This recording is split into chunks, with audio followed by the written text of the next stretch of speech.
येत्या काळात होणाऱ्या निवडणुका लक्षात घेऊन बूथ स्तरावर महायुती अधिक मजबूत व्हावी यासाठी जिल्ह्यातील महायुतीच्या कार्यकर्त्यांचा आज लातूर येथे महामेळावा आयोजित करण्यात आला होता।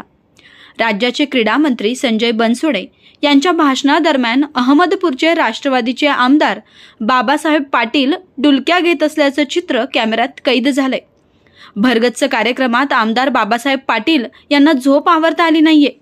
त्यामुळे क्रीडा मंत्री संजय बनसोडे यांच्या भाषणावेळी बाबासाहेब पाटील मात्र डुलक्या घेत होते। त्याचं झालं असं महायुतीचा महामेळावा घेण्यात आला। मंत्री संजय बनसोडे भाषणाला उठले आणि भाषण सुरू असतानाच लाईट गेली। मंत्री महोदयांच्या भाषणावेळी लाईटीनं व्यत्यय आणला। कसं तरी लाईट आली आणि भाषण सुरू झालं। मात्र स्टेजवरील नेत्यांना गुंगी चढू लागली। आमदार बाबासाहेब पाटील डुलक्या घेत होते तर माजी खासदार सुनील गायकवाड मोबाईलमध्ये व्यस्त होते। अहमदपूरचे माजी आमदार बब्रुवान खंदाडे जांभई देत होते।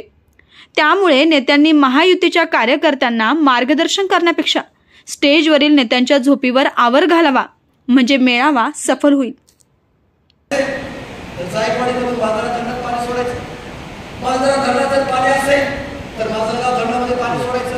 जर समजा विष्णुपूरमध्ये पाणी असेल तर बारूच्या